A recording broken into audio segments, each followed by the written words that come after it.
இன்றே டவுன்லோட் செய்து உங்கள் ஃபேவரட் ஷோக்களை என்ஜாய் பண்ணுங்க. நான் உங்க எல்லார்கிட்டயும் ஒரு கதை சொல்ல போறேன்.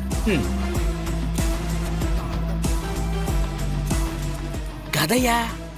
என்ன கதை? சொல்றேன்.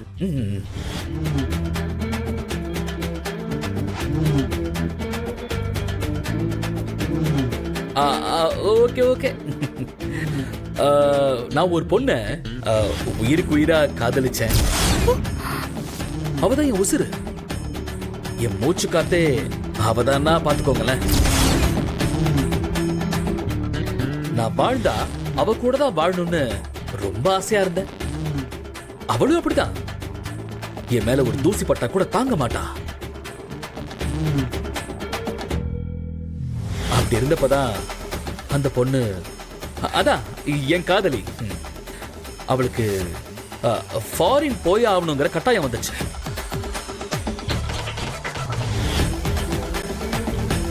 அவ என்னை விட்டுட்டு போக மாட்டேன்னு சொல்லி அழுதா புலம்புனா. அப்புறம் எப்படியோ ஒரு வழியா நான் அவளை சமாதானப்படுத்தி எங்களை யாரும் பிரிச்சிடக்கூடாதுன்னு நாங்க 2 பேரும் ரெஜிஸ்டர் மேரேஜும் பண்ணிக்கிட்டோம்.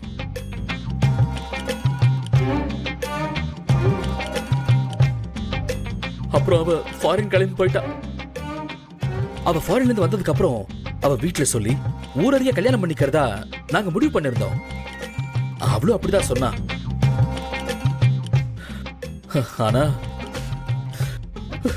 ஆனா ஆனா ஆனா ஆனா என்ன? அதுக்கப்புறம் என்ன ஆச்சு? அதுக்கப்புறம் அந்த பொண்ணு வரவே இல்லையா? வந்தா. ஆனா வந்ததுக்கு அப்புறம்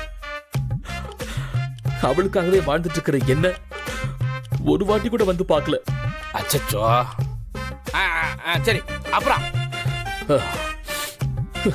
அப்புறம் விசாரிச்சதுக்கு அப்புறம் தான் அந்த பொண்ணு கல்யாணம் ஆக போதுங்கிற விஷயமே எனக்கு தெரிய வந்துச்சுங்க.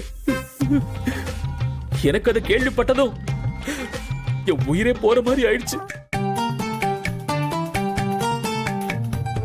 உயிரா நினைச்ச அவ இப்படி என் உசிரியை என்கிட்ட இருந்து எடுத்துட்டு போற மாதிரி ஒரு வேலையை பாப்பான்னு நான் சத்தியமா எதிர்பார்க்கலைங்க.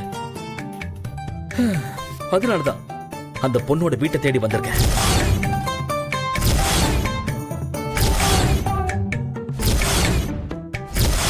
பொண்ணோட வீடா?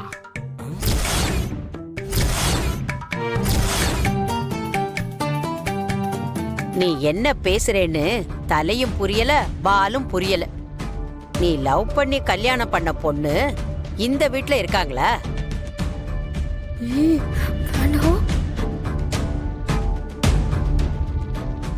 ஆமா பாட்டி, அதனாலதான் நான் இங்க வந்திருக்கேன்.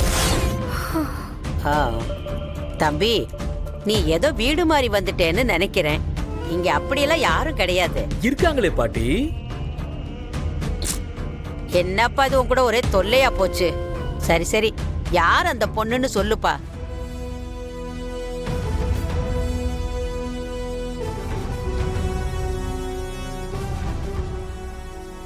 வேற யாரு பாட்டி? நம்ம மித்ரா தான்.